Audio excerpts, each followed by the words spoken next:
पूर्वी उत्तर प्रदेश के तमाम इलाकों में बीते दिनों बारिश और ओलों के कारण गेहूं की फसल तो बर्बाद हो ही चुकी है।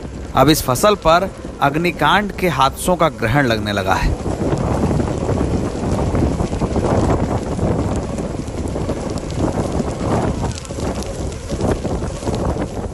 तस्वीरें उत्तर प्रदेश के बलिया जिले की हैं, जहां गेहूं के खेत में लगी आग को बुझाने के लिए किसान उत्तर प्रदेश पुलिस के जवानों के साथ मशक्कत कर रहे हैं।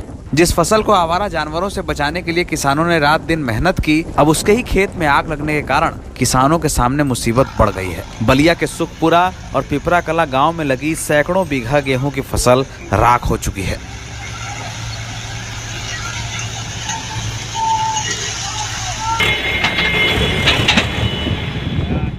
किसानों के सामने संकट ये है कि जिस फसल को उन्होंने कई महीनों तक आवारा जानवरों से बचाया है, अब उसे कटाई के बाद सुरक्षित कैसे रखें। खेत में खड़ी फसल से लेकर खलिहान में रखे अनाज तक सब अग्निकांड के हवाले हो जाएं, इसकी आशंका हमेशा किसानों को बनी हुई है। गर्मी के मौसम में शॉर्ट सर्किट के कारण तमाम खेतों में आग लग रही है। वहीं कई इलाकों में खलिहानों में भी स्पार्किंग के कारण आग लगने की सूचनाएं मिल रही हैं।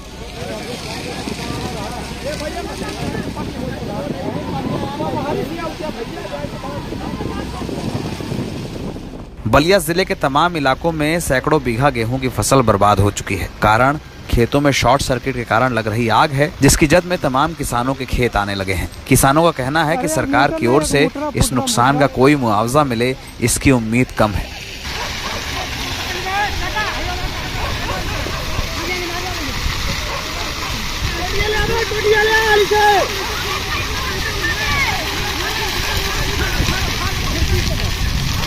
फोन लगवा दो, पानी वाले टैंकर वाली बीते दिनों ओले और बारिश के कारण जिन किसानों ने खेत में गेहूं और सरसों की फसल को बर्बाद होते देखा है, उनके लिए ये तस्वीरें त्रासदी भरी हैं।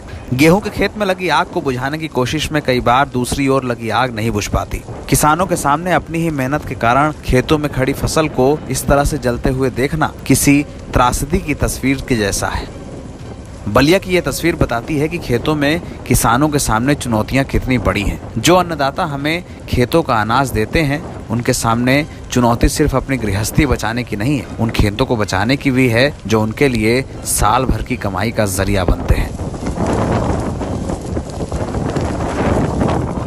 NBT ऑनलाइन की रिपोर्ट।